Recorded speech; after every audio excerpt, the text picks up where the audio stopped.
Well, I love that movie. Actually, I watched it on TV here a couple nights ago. But in this scene, they're asked to go on a mission, not knowing what the results are going to be. And, you know, on the 4th of July, we can look at this at a couple different levels. One is, you know, we celebrate the birthday of our country, and we celebrate our freedom. And there's people that sacrifice for the freedom that we share. Even this morning. And then we look at it on the level of the church, that we are called to be on a mission. And we don't know the results. We trust God for the results, but we go. And we go. And that's what we're going to wrap this series with. We're going to finish the series of Disciple here this morning. And throughout this whole series, we've been really semi-looking at what the difference between a Christian is and what a disciple is. And we look in our Bibles and we can look in a concordance and find out that the word Christian is only mentioned 3 times in the whole New Testament. But we can look in that same concordance and look at the word disciple, and that's mentioned over 200 times in the New Testament. So God never calls any of us to be a Christian. He calls us to be followers of Jesus, to be apprentices of Jesus, to be to learn from Jesus, to follow Him with our lives. That's what He's called us to be. And there's a difference between a Christian and a disciple. And that's what we've been kind of focusing on this whole series. And just like this movie clip, these 2 guys were going on a mission. They were called to go on a mission. They didn't know what the results were. And they was like, we're going to go. We're going. We are going. And that's what we're going to talk about this morning, about going out on mission. I remember when I was in college, a couple of people said, hey, why don't you come with us? We're going to go on the campus of Oakland University and we're going to share the gospel. We're going to go and share the gospel of Jesus Christ. I'm like, hey, that sounds great. Count me in. I'm going to go. So we went and we drove in one car. I think there's like 4 or 5 of us. I remember I was sitting in the back seat. And we go to Oakland University. And unfortunately, it was like Christmas break or something like that. The place was a ghost town. I'm like, okay, not a great time to go to share the gospel when nobody's there. And so we're driving around, and it seemed like we were driving around for like 3 hours, and it was probably only about 20 minutes. But it's just like, okay, you know, this is a waste of time. There's nobody here. So, but then we saw some people walking down the sidewalk, and I'm like, hey, well, what is this? What is this gonna? What's the opportunity that's gonna be presented here? And we drove by them, and the guy sitting in the passenger seat, he rolls down his window, he hangs out the window, and he yells out, "Jesus loves you!" And we drove off. And I remember sitting in the back seat, and I will never forget what the words of this guy was.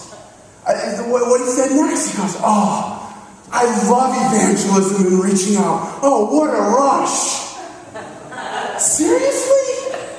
I was just like sitting in the back seat, and I'm going to Bible college, and I was like my first or second year, and I was growing. I wasn't a mature Christian, but I was going to Bible college, and I was baffled by that comment.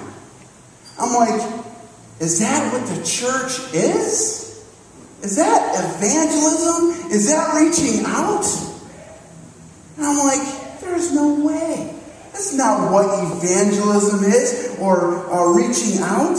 And I can tell you right now, if I was in that crowd, or driving down the sidewalk, or walking down the sidewalk, just a few years prior to that, and somebody drove past me and yelled that at me, I wouldn't have too many Christ-like thoughts in my mind toward that person. And it was just an illustration of what we as the church really do. I'm talking in general terms. The church in North America, we're sitting in the car and we're yelling out the window as we drive by. And people are alongside the sidewalk and they're like, what's that? Who? They're just yelling. It's just noise. And so the church in North America is like us, like sitting, driving in the car. You see, we have this take it or leave it attitude as the church in North America. We either we say, here it is, take it or leave it. And that's it. And it goes, I'm talking in general terms. And unfortunately, you know what the world around us and the culture around us is doing? They're leaving it. They're not taking it. That's the reality of this. That's the reality. The church in North America, they're saying, well, it's growing. But you know what? The population base is growing faster than the church is growing. Do you know what that means? The church is losing ground. It's just a reality. The church is losing ground. And so what the church has done is we've designed these programs in order to kind of reach more people. These evangelistic programs. And you may hear of a seeker-driven church where they intentionally don't pray on a Sunday morning. That's too offensive. They intentionally don't worship because we're here to get people across the line of faith, and they can't worship before they cross the line of faith. And so what happens is the service, the Sunday morning service, becomes very entertainment based in order for reach people. But then I think of what Jesus says to the woman at the well in John chapter 4. What does God desire? And Jesus said, God desires people to worship Him in spirit and in truth. And sure, these churches, there's some very, very large churches that do this. But I think there's some holes in there. And I don't want to discredit for God gripping people's hearts in these type of churches, but I think there's holes in it. Personally, but I'm just a little old me. Or we do these evangelism programs.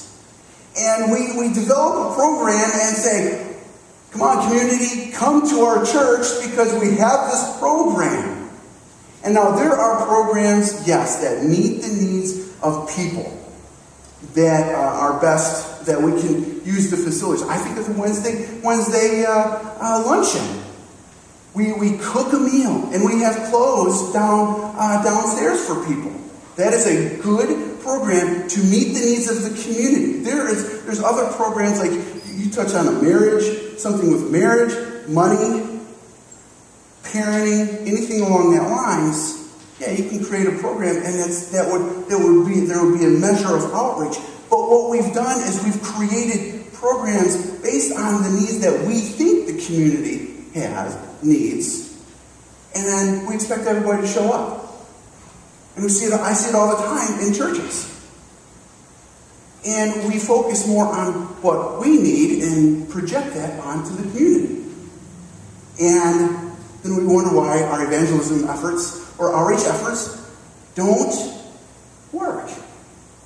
And Jesus, or the purpose of the church, let me get this right, is to reach out to people. The purpose of the church is to be that city on the hill, to reach the community. It's God's chosen vessel to share the good news to the whole world.